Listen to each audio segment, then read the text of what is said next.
میرے نبی پاک نے فرمایا 3 کام کرو تمہیں فائدہ ہوگا. حضرت عبدالرحمن ابن عوف فرماتے ہیں میں نے اس کا تجربہ کیا اس حدیث کا, اور آپ فرمایا کرتے تھے مجھے اللہ کی عزت کی قسم جو میرے نبی نے کہا حق اور سچی کہا ہے, حق اور سچ کا. حضور سید عالم صلی اللہ علیہ وسلم نے فرمایا صدقہ دینے سے مال کم نہیں ہوتا. صدقہ دینے سے مال جی کیا کرنے سے, یہ وعدہ ہے نبی پاک کا. صدقہ دینے سے پیسے, اچھا بتائے نا جی مجھے 1000 میں سے 500 دے دیا تو باقی کتنے رہ گئے؟ تو حضور فرما رہے ہیں کم نہیں ہوتے. 1000 دے دیا تو باقی کتنا بچا؟ نہیں بھائی, میرے محبوب فرماتے ہیں تو اللہ کے رستے میں 1 دے وہ تجھے 700 گنا کر کے واپس عطا فرمائے گا. نبی پاک نے فرمایا صدقہ دینے سے مال کم نہیں ہوتا, اور فرمایا معذرت کرنے سے عزت میں کمی نہیں آتی. معذرت کرنے سے عزت میں کمی, اللہ اکبر, معذرت کرنے سے عزت میں کمی. اور حد کر دی میرے حبیب نے, فرمایا تو رب کی رضا کے لیے عاجزی کر, تیرے نبی کا وعدہ ہے اللہ تجھے عزت عطا فرما دے گا. تو جھک جا اللہ کی رضا, عاجزی اختیار کر, سادگی اختیار کر, سادگی عاجزی کر, تجھے اللہ 2 باتیں اس میں ارشاد, ایک معذرت کر غلطی ہو جائے, اور دوسرا پہلے عاجزی کی بات سنیں. حضرت عمر بن عبدالعزیز بادشاہ تھے, سوئے ہوئے تھے, غلام بھی پاس آرام کر رہا تھا, مہمان بھی آئے تھے. غلام کی ڈیوٹی تھی ہر وقت حضرت کے پاس رہنا. اب سوئے ہوئے ہیں, دیر ہو گئی, غلام بیچارہ تھوڑا تھوڑا اونگ آتے آتے سو گیا.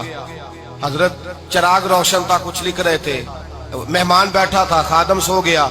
اب چراغ نہ آہستہ آہستہ گل ہو گیا, بجھ گیا. حضرت اٹھے, بوڑھے آدمی تھے, چراغ صحیح کرنے. مہمان کہنے لگے حضور میں نہ کر دوں, میں نہ کر دوں. کہنے لگے نہیں تم مہمان ہو, مہمان سے خدمت نہیں لی جاتی. تو اس نے کہا غلام کو جگائیے. فرمانے لگے ابھی تو بیچارہ سویا ہے اور نیند سے بیدار کر دوں. خود گئے, اس میں تیل دوبارہ ڈالا, بتی ٹھیک کی, جلائی, واپس آ گئے. وہ مہمان, اب بادشاہ کا مہمان بھی تو کوئی بادشاہ ہی ہوگا نا. کہنے لگا حضور آپ اپنے کام خود کرتے ہیں, کیا لفظ ہے, کیا حسن ہے, اور 2 جملوں میں کیا تاثیر ہے. آپ فرمانے لگے ہاں میں اپنے کام خود کرتا ہوں. جب میں گیا تھا تب بھی عمر بن عبدالعزیز ہی تھا, اور جب چراغ صحیح کر کے واپس آیا ہوں تو پھر بھی عمر بن عبدالعزیز ہی ہوں. میرے اندر کوئی تبدیلی آئی, میں وہی ہوں جو گیا تھا. حضرت سیدنا فاروق اعظم رضی اللہ تعالیٰ عنہ فرماتے میں بیٹھا تھا, اور ابھی 3 دن ہوئے تھے نبی پاک صلی اللہ علیہ وسلم کے وصال ظاہری کو. میں بیٹھا ہوا تھا, 2-3 بچیاں آ گئی, اور حضرت ابو بکر صدیق رضی اللہ تعالیٰ عنہ کے سامنے آ کے بیٹھ کے رونے لگی. جناب صدیق اکبر رضی اللہ تعالیٰ عنہ کا بچیوں روتی کیوں ہو؟ تو کہنے لگے آپ خلیفہ بن گئے ہیں. جب سے ہمارے ابا کا انتقال ہوا تھا ہمارا ذریعہ معاش یہ تھا کہ ہم نے بکریاں رکھی ہوئی تھی. آپ روز آتے تھے, بکریوں کا دودھ دھوتے تھے, ہم پی بھی لیتی تھی, بیچ کے گزارا بھی کر لیتی. اب آپ تو خلیفہ بن گئے, کون آیا کرے گا؟ تو حضرت ابو بکر صدیق فرمانے لگے تمہیں پتہ ہے جو خلیفہ ہوتا ہے وہ تو خادم ہوتا ہے قوم کا, میں آیا کروں گا. حضرت ابو بکر صدیق روزانہ اٹھتے عصر کے بعد اور جاتے, خلیفہ ہونے کے باوجود ان بچیوں کی بکریوں کو پکڑتے, دودھ دھوتے, ان کے گھر میں دے کے آتے. حضرت فاروق اعظم جب بھی دیکھتے تو کہتے ابو بکر تو پیچھے آنے والوں کے لیے رستہ بڑا مشکل کر رہا ہے, بڑا مشکل کر رہا ہے. جگر راہ وفا میں نقش ایسے چھوڑ آیا ہوں, میں جس منزل سے گزرا ہوں وہ اب تک یاد کرتی ہے. حضرت سلمان فارسی رضی اللہ تعالیٰ عنہ صوبے کے گورنر تھے, سادہ سا لباس پہن کر, سادہ سا, بس اسٹاپ پہ کھڑے تھے, جہاں سے لوگ اندر داخل ہوتے تھے, جہاں سواریاں باندھی جاتی تھی, آج ہم اپنے زبان میں اسے بس اسٹاپ کہتے. باہر کھڑے تھے, کوئی مہمان آ گیا کسی کا, اس نے دیکھا سادے سے کپڑے ہیں, خستہ سی حالی ہے, اس نے سمجھا کوئی کلی ہے شاید, معاذ اللہ کوئی ملازم ہے. کہنے لگا خادم ادھر آؤ, ادھر آؤ. آپ قریب گئے, کہنے لگے میرا سامان اٹھاؤ. امام غزالی فرماتے ہیں جب تو علم پڑھنے بیٹھتا ہے تو یہ بھی خیال کرنا تیرے اندر تکبر کا بوٹا نہ لگ جائے, عاجزی اختیار کرنا. عاجزی, سر پہ رکھا ہوا ہے سامان. حضرت سلمان فارسی نے, گورنر صاحب نے, اس آدمی کا, مہمان کا سر پہ سامان رکھا اور جا رہے. سنو اور غور کرو. جب جا رہے تھے جو آدمی بھی ملتا گورنر صاحب ہمیں دے دے.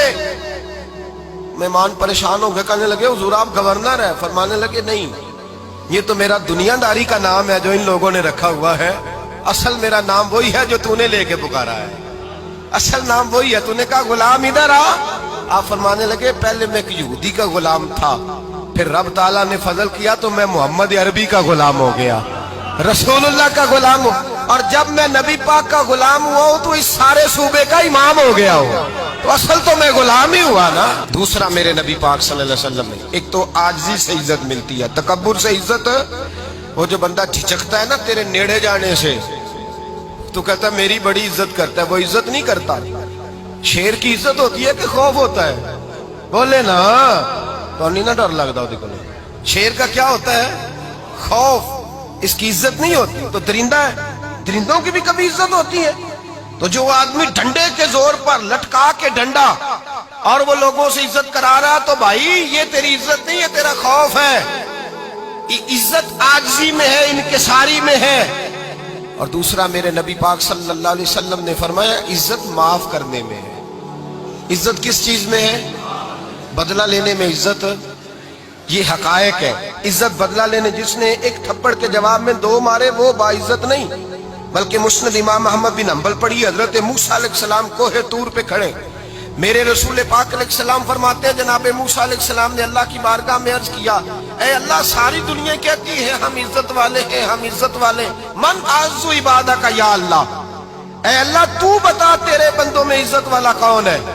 تو حضرت موسیٰ کہتے ہیں رب کریم نے فرمایا اذا قادر غفارا، جس کے پاس بدلہ لینے کی طاقت ہو پھر بھی معاف کر دے وہ بڑی عزت والا ہوا کرتا ہے۔